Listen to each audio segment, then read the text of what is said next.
नरेंद्र मोदी ने नोटबंदी करके और टैक्स पद्धति बिना तैयारी की बदली करके देश पर हमला किया है। वो आदमी आए तो 14 में फांसी में लटकाऊंगा। एंकर छाती पीट रहे थे कि इसमें चिप है 100 मीटर नीचे तक। वो कहने लगे देखो मोदी मैजिक जीतने लग गया मोदी। और जैसे ही मोदी भाजपा पिछड़ने लग गई, तत्काल पीएमओ से फोन गया और कहा नहीं सुनो, जेपी नड्डा हारने लग गए। 450 मामले में ताले लगवाने के बाद जिस तरीके से नरेंद्र मोदी ने करोड़ों लोगों को पैदल चलवाया, हमारे देश की माँ बहनों ने चलते चलते पैरों से खून टपक रहा था और खुले आसमान के नीचे बच्चे जने, जिस तरीके से ट्रेन के नीचे लोग कट के मरे, गाड़ियों से कुचल के मरे, ये देश का गद्दारों का गिरोह था। जब देश आजादी की जंग में था तब ये अंग्रेजों के संग में थे, और आज देश बेटियों के संग खड़ा है और ये यौन शोषण करने वाले के साथ खड़े हैं। इस एक कार्टून छपा है, उसमें एक हड्डी है सी लटकाई हुई और नीचे कुत्ते हैं और कुत्तों के निब है और उसमें लिखा है भारतीय मीडिया है। तो आप समझ लो ये हड्डी के लिए भौंकने वाले कुत्तों से ज्यादा नहीं। आप समझ।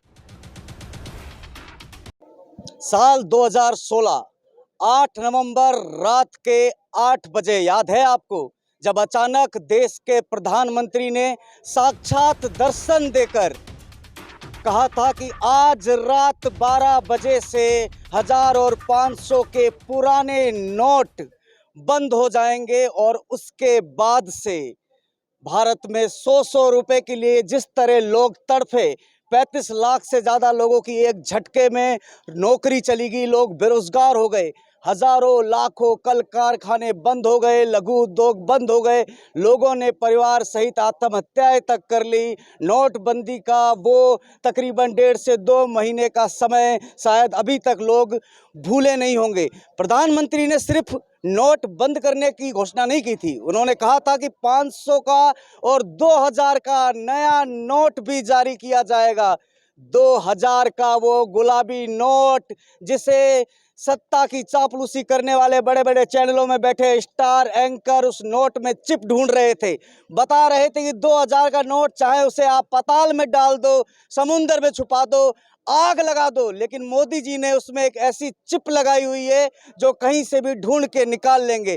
आज वही एंकर और उनका वही 2000 का फर्जी चिप वाला नोट मोदी सरकार ने सर्कुलेशन से बाहर कर दिया है। ग्राउंड जीरो दिल्ली पर मौजूद है, हमारे साथ लोग हैं, उनसे बात करेंगे और जानेंगे कि मोदी सरकार के आरबीआई के इस फैसले को कैसे देखते हैं और क्या नोटबंदी से लेकर अभी तक का जो 9 साल का समय था, क्या फायदा नोटबंदी नजर आता है। सबसे पहले तो आपका स्वागत है हमारे चैनल पर। 2000 का नोट वैसे भी लोगों को कई दिनों से देखने को नसीब नहीं हो रहा था और कल उसे सर्कुलेशन से ही बाहर कर दिया गया। कैसे देखते हैं, अगर इससे भ्रष्टाचार बढ़ रहा था तो फिर इसे लाया क्यों गया, और लाया गया तो फिर इसे वापस क्यों किया गया, क्या देखते हैं? देखिए, मैं आपके माध्यम से बताना चाहता हूँ दर्शकों को, नरेंद्र मोदी ने जिस तरीके से हमारे यहाँ 2016 में नोटबंदी और फिर टैक्स पद्धति को बदल डाला, यकीनी तौर पर मैं कहूँगा बिना तैयारी के दुनिया का जो सबसे खतरनाक दुश्मन होगा भारत का, वो भी इतना बड़ा हमला नहीं करता जितना बड़ा मोदी ने किया। नोटबंदी से अकेले 2.5 लाख करोड़ का रसातल में हमारा नुकसान हुआ देश का। मैं मोदी ने कहा था काला धन का प्रचलन खत्म हो जाएगा, आतंकवाद खत्म हो जाएगा। जिस आतंकवाद को खत्म करने की बात की थी, हमारे देश के 4 राज्यों के राज्यपाल रह चुके सत्यपाल मलिक ने खुलासा किया। पुलवामा में आतंकी हमले में 40 जवानों को बर्बाद डाला मोदी सरकार ने। हमारे देश के जनरल रह चुके शाह ने कहा कि माफी मांगे देश का प्रधानमंत्री सुरक्षा सलाहकार उन 40 जवानों की हत्या के मामले में। तो जब नोट बंद हो गए थे, नोटबंदी के बाद आतंकवाद खत्म हो गया था, तो मैं भी दावे के साथ में कह सकता हूं कि बिल्कुल आतंकवाद खत्म हो गया था नोटबंदी से। और जानबूझ करके उन 40 जवानों की हत्या जो कराई गई, उनको नए 500 के 2000 के नोट किसी ने पहुंचाए? मोदी जी। आज 2000 के नोट कब बंद करना है? ये कर्नाटक चुनाव के बाद। ठीक कर्नाटक चुनाव में इन्होंने 2000 नोटों की खूब वितरण किया, मतलब हर तरीके से समाज को बांटने का काम भी किया। आपने देखा होगा इन्होंने बजरंगबली जो हत्या, मॉब लिंचिंग में भी शामिल है, देश में दंगे कराने में भी शामिल है।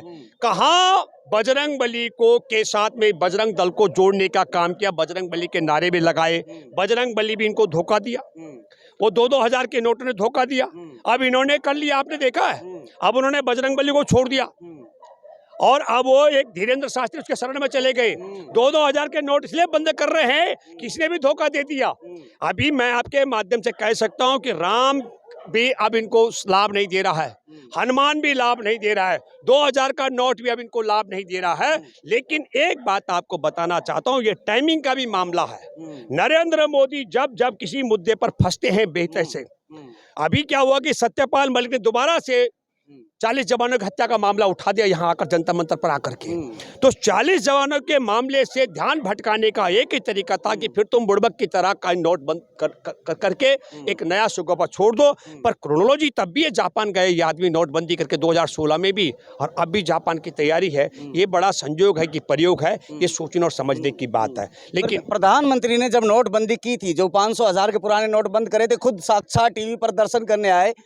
आज 2000 का नोट बंद, मतलब सर्कुलेशन से बाहर कर दिया गया, बंद ही मान लिया जाए, इतनी बड़ी खबर है। आरबीआई एक गाइडलाइन जारी कर देता है, कोई प्रेस कॉन्फ्रेंस नहीं, मोदी जी का कहीं चेहरा नहीं दिखता है, मोदी जी जापान में, और इतना बड़ा फैसला ले लिया जाता है।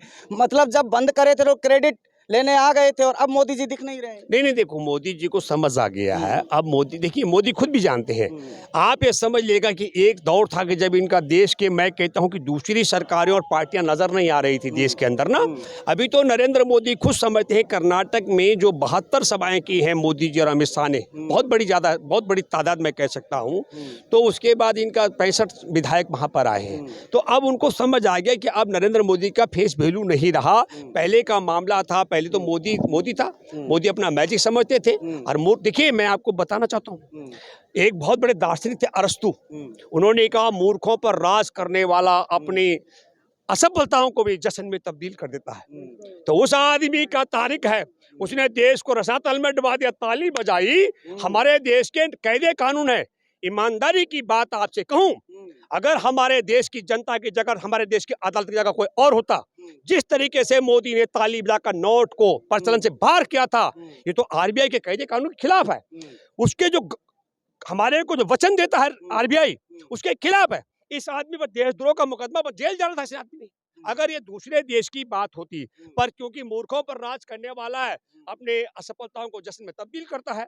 जब कोरोना के 450 मामले थे तो देश में ताला लगवा देता है, और जब करोड़ों मामले हो जाते हैं तो ताला हटा देता है।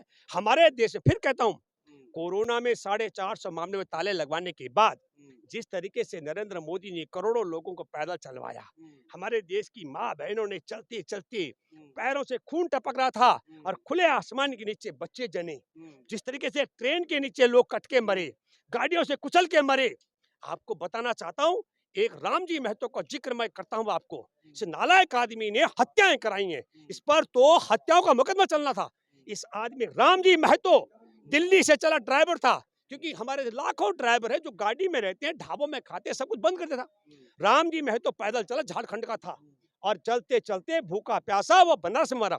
मैं बाकियों का जिक्र इसलिए नहीं कर रहा हूँ कि बहुत मौत हुई है, पर एक जिक्र इसलिए कर रहा हूँ कि राजधानी दिल्ली में ताली बजाई थी, वहां से पैदल चला, और जहां से चुन के आया ये नालायक आदमी, वहां जाके उसका देहांत हुआ। उसके परिजन उसका शव लेने नहीं आए।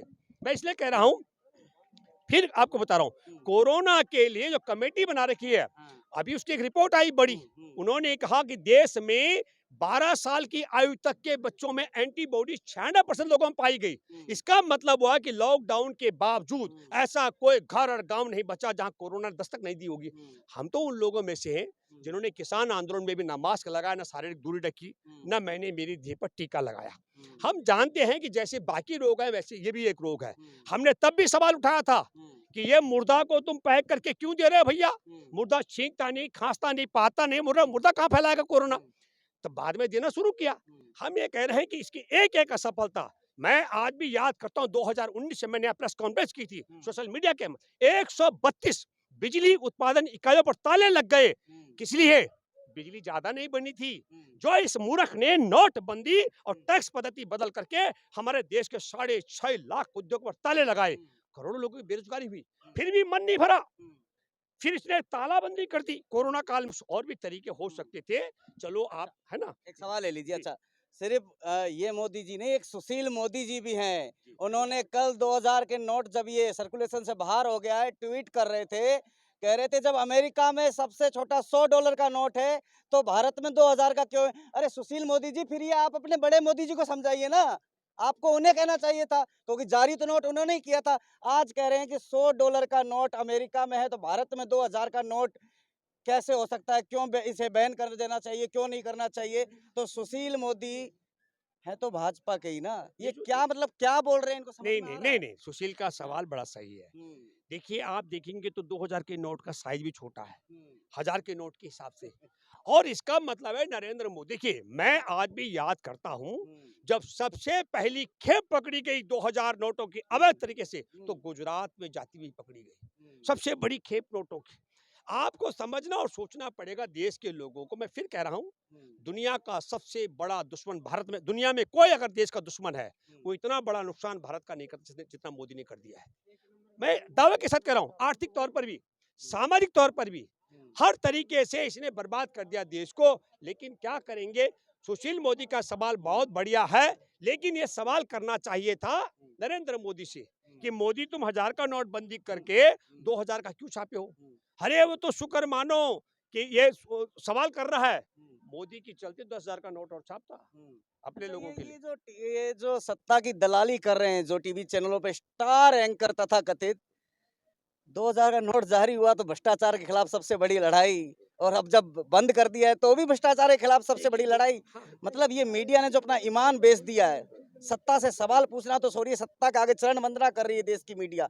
देश को कहाँ ले जा रहा है? देखिए, आपने जो सवाल किया है, हाँ। पता नहीं आपको लगेगा कैसे।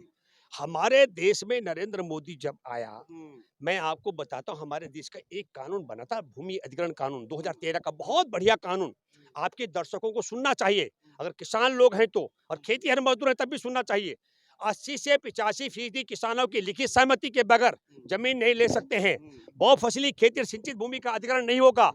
पर्यावरण पर पड़ने वाले दुष्प्रभाव का निदान और आकलन किया जाएगा। और चौथी बात आपको बता दूं, खेतीहर मजदूरों को 5-5 लाख रुपए दिया जाएगा। और पांचवी खूबसूरती उसकी यह है कि वहां पर 5 साल से ज्यादा समय हो गया और भौतिक कब्जा नहीं लिया और प्रोजेक्ट शुरू नहीं किया तो जमीन का अधिग्रहण रद्द होगा। और छठी खूबसूरती यह थी कि उस कानून के तहत सारे कानूनों को उसमें शामिल किया जाएगा। तो विशेष आर्थिक जोन, आपकी रुचि की बात नहीं होगी, पर जिन किसानों की जमीनें ली गई विशेष आर्थिक जोन में बंजर पड़ी हुई है, यहाँ आप नोएडा और गुड़गांव में भी पड़ी हुई है, वो हजारों एकड़ जमीनें, ये सब की सब कंपनी से वापस छीननी थी।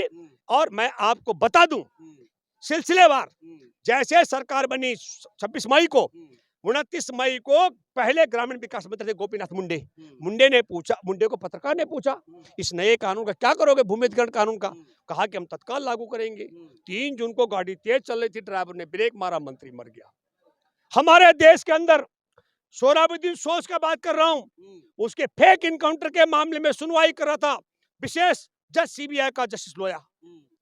1 तारीख को शादी में गया, रंगा की सॉरी अपना ये क्या तड़ी पार रह चुके अमित शाह की सुनवाई करना था मामले में, सजा सुनाने वाला था, जस्टिस लोया मारा गया। आजादी के 66 साल बाद बना कानून भूमि अधिग्रहण का, 31 दिसंबर को अध्यादेश जारी करके उसे खत्म करने का प्रयास कर दिया गया।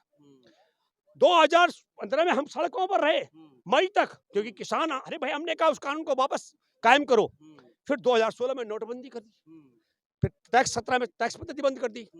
अब नोटबंदी और टैक्स पद्धति से बाहर निकलते लोग तो ये सब सिलसिला करते हैं। 19 में जवानों की हत्या करवा दी पुलवामा में। अरे वो पुलवामा में जवानों के सदमे से बाहर निकलता देश तो उसमें भी एक तब तक फेक, मैं आपके माध्यम से कहूं, सुषमा स्वराज, उनकी आत्मा सुन रहा, 12 में बड़ा है, हैदराबाद में सभा की है। सुषमा स्वराज ने कहा था बालाकोट एयर स्ट्राइक में एक भी पाकिस्तानी और एक भी आतंकवादी नहीं मारा गया। ये बयान है अखबारों में। अब मैं इसलिए कह रहा हूं कि लोगों से कहा हमने बालाकोट में बम फेंक दिया, और फिर बीच में आपको पता है कोरोना काल के लिए क्या तबाही कर दी। फिर आपके और हमारे सामने तमाम चीजें हैं। हमारे देश का किसान सड़कों पर, हमारे देश के नौजवान बेरोजगार सड़कों पर, हमारे देश की बेटियां सड़कों पर, हमारे देश के भूतपूर्व सैनिक सड़कों पर। इस नालायक ने सब सड़कों पर ला दी है। अब तो हमारे देश में लोगों ने रोजगार की उम्मीद छोड़ दी। जब ये आया था तब इसने कहा था 2-2 करोड़ लोगों को रोजगार दूंगा। मतलब अगर मैं ये कहूं कि 9 साल देश की बर्बादी, तबाही, बर्बादी की बेमिसाल, अगर पूरा समय हो कभी चर्चा का, तो मैं एक-एक पॉइंट दे सकता हूं कि इसने देश को कहां पहुंचा दिया। आखिरी सवाल लेना चाहूंगा, प्रधानमंत्री ने नोटबंदी के बाद कहा, जब स्थिति बिगड़ी, लोग लाइनों में खड़े थे, लोग मर रहे थे, कि मुझे 50 दिन दे दीजिए। गोवा का वो भाषण, मुझे 50 दिन दे दीजिए, 50 दिन के बाद अगर कोई मेरी गलती नजर आती है, कोई कमी दिखती है, तो जिस चौराहे पर बुलाना, उस चौराहे पर बुलाकर जो सजा देना हो दे देना। क्या प्रधानमंत्री आप किसी चौराहे पे आएंगे? क्या आज प्रधानमंत्री मैं चौराहे बिल्कुल पे बिल्कुल बिल्कुल ये जंतर मंतर का चौराहा पे मैं बुलाता हूँ हाँ, नरेंद्र मोदी को। हाँ, नरेंद्र मोदी ने नोटबंदी करके और टैक्स पद्धति बिना तैयारी की बदली करके देश पर हमला किया है। हाँ, वो आदमी आए तो चौराहे में फांसी पे लटकाऊंगा। और आज मैं दावे के साथ में कह रहा हूँ, ये आदमी जो आपने कहा, उसकी हिम्मत है चौराहा पर आने की। मैं फिर देखिए आपको बताना चाहता हूँ, बहुत शातिर आदमी है। देखिए असल मसला बिल्कुल हमारे देश में जो कुछ परोसा जा रहा है आपके सामने है। अभी कर्नाटक चुनाव था, जैसे ही लीड दिखने लग गई 115 सीटों पर, तो जो एंकर छाती पीट रहे थे कि इसमें चिप है 100 मीटर नीचे तक, वो कहने लगे देखो मोदी मैजिक, मोदी मैजिक, जीतने लग गया मोदी।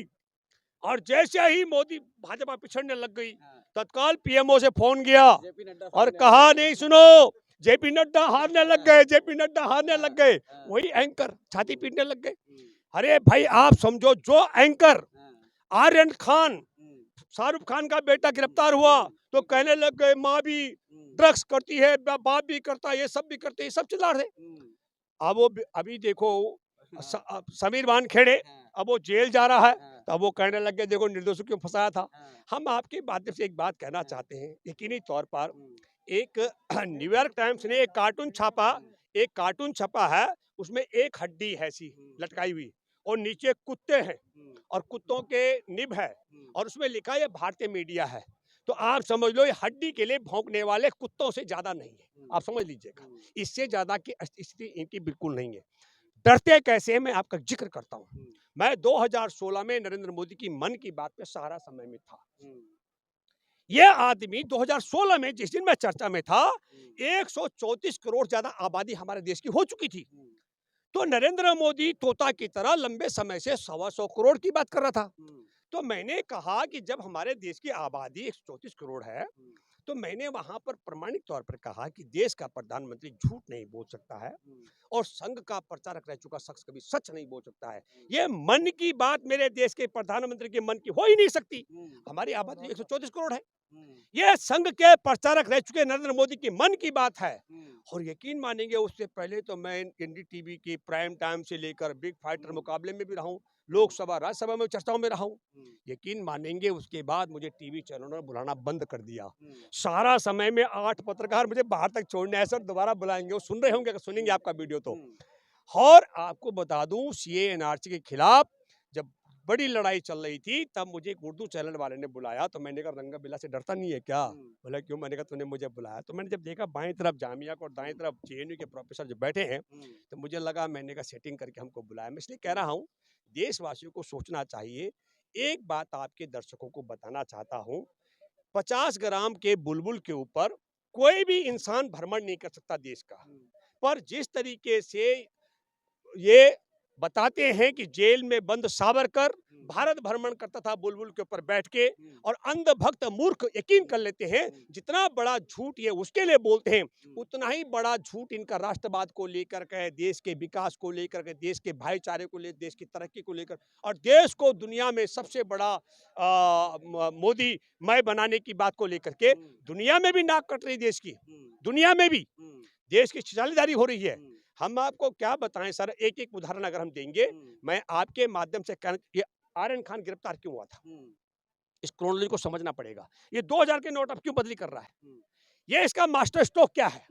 मास्टर स्ट्रोक ये है हिडनबर्ग की रिपोर्ट के कारण, जो हमारे देश के सामरिक दृष्टि से देश के बंदरगाह, एयरपोर्ट, रेलवे लाइन और हथियार बनाने की कंपनियां अदानी के माध्यम से चीनी चांग चुंग लीन को बेची गई हैं।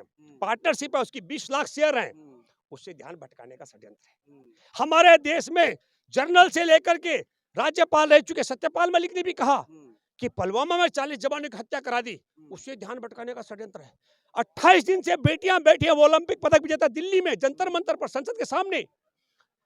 यौन शोषण के आरोपी ब्रजभूषण को ये बचा रहे हैं, उससे ध्यान भटकाने का षड्यंत्र है, ताकि पूरी चर्चा आपकी नोटबंदी की तरफ चली जाए और हम इन मुद्दों से भटक जाए। ये देश का गद्दारों का गिरोह था। जब देश आजादी की जंग में था तब ये अंग्रेजों के संग में थे, और आज देश बेटियों के संग खड़ा है और ये यौन शोषण करने वाले के साथ खड़े हैं। इसलिए ध्यान भटकाने का षड्यंत्र है।